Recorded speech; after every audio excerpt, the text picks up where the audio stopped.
आप और मैं हूं आपके साथ श्रेया दीक्षित। बुलेटिन की शुरुआत करेंगे बड़ी खबर के साथ, जहां कांवड़ रूट पर पहचान के लिए क्यूआर कोड का मामला सामने आया। क्यूआर कोड पर सुप्रीम कोर्ट का बड़ा फैसला इस वक्त आया। यूपी में क्यूआर कोड का फैसला जारी रहेगा। तो आपको बता दें, सुप्रीम कोर्ट ने फिलहाल रोक से इनकार कर दिया है। तो यूपी सरकार के फैसले पर रोक से अब इनकार हो चुका है। तो राज्य सरकार का फैसला बरकरार रहने वाला है। यूपी सरकार की क्यूआर गाइडलाइन अब इसी तरीके से जारी रहेगी। सुप्रीम कोर्ट की तरफ से आदेश दे दिया गया है। तो होटल मालिकों को लाइसेंस दिखाने के आदेश भी इस दौरान सुप्रीम कोर्ट ने दिए। तो ये बड़ी अपडेट इस वक्त की सामने आ रही है, जहां लगातार क्यूआर कोड का मामला उत्तर प्रदेश में बढ़ता जा रहा था और इस पर सुनवाई भी सुप्रीम कोर्ट ने आज कर दी है। तो सुप्रीम कोर्ट की ओर से यह आदेश आया कि जो क्यूआर कोड का जिस तरीके से गाइडलाइन राज्य सरकार ने जारी की है, वो आगे इसी तरीके से जारी रहने वाली है। और ज्यादा जानकारी के साथ हमारे सहयोगी कंचन हमारे साथ जुड़ी है। कंचन, इस फैसले का इंतजार सभी को था, क्योंकि जिस तरीके से राज्य सरकार ने क्यूआर कोड को लेकर कहा था कि सभी लोग अपने अपने ठेले पर नेम प्लेट लगाएंगे और जो होटल के मालिक है वो लाइसेंस रखेंगे। इस पर कई तरीके के सवाल उठ रहे थे। अब फैसला आखिर राज्य सरकार के हित में ही आया।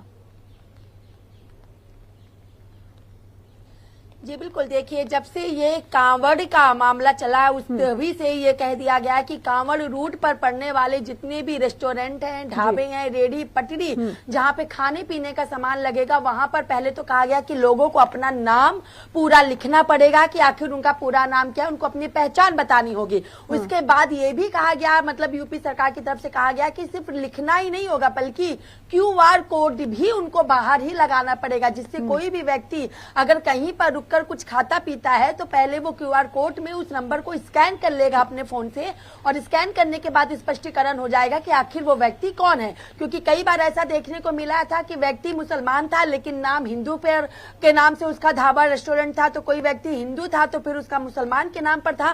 तो इस तरीके के कई विवाद देखने को मिले थे और यूपी सरकार का साफ तौर पर यह कहना था कि ये इसलिए किया जा रहा है जिससे पारदर्शिता बनी रहे। आते जाते समय अगर कोई व्यक्ति कहीं पर कुछ जलपान कर रहा है तो अगर उसके जलपान से उसको कोई रिएक्शन होता है तो कम से कम ये पता लगाया जा सकेगा कि आखिर कहां पर खाया पिया था और किस तरीके से उसको ये दिक्कत और परेशानी हुई है। हालांकि मामला जो है वो याचिकाकर्ताओं ने इस पूरे के पूरे प्रकरण को क्यूआर कोड वाले मामले को लेकर वो सुप्रीम कोर्ट पहुंचे और सुप्रीम कोर्ट ने आज अपना फैसला सुनाया है कि क्यूआर कोड लगाना उचित है, यानी अनिवार्य है। यानी जो यूपी सरकार का फैसला था राज्य सरकार का, वो बिल्कुल सही था और जिससे कहीं ना कहीं एक तरीके से पारदर्शिता भी देखने को मिलेगी। यानी क्यूआर कोड लगाने से किसी तरीके की दिक्कत या परेशानी नहीं है, बल्कि लोगों के अंदर बिल्कुल कंचन, देखिए जब बात पारदर्शिता की करते हैं तब ये एक हद तक सही हो जाता है। और क्योंकि हम बहुत ऐसी तस्वीरें भी देखते हैं जहां थूक जिहाद जैसे मामले सामने आते हैं, लेकिन जब यहाँ पर हम इससे परे हट के बात करते हैं एकता की,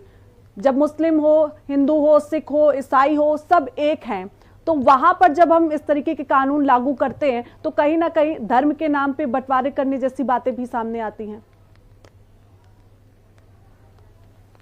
जी बिल्कुल, देखिए धर्म के नाम पर तो चीजें होती हैं, ये बिल्कुल सही बात है, लेकिन कहीं ना कहीं स्पष्टीकरण होना जरूरी है। जैसा कि पिछली बार देखा गया था जब सावन का पहला सोमवार था 14 जुलाई को और 15 जुलाई को लोगों ने जब रेस्टोरेंट से ऑर्डर किया तो उनकी वेज बिरयानी की जगह नॉन वेज बिरयानी आई।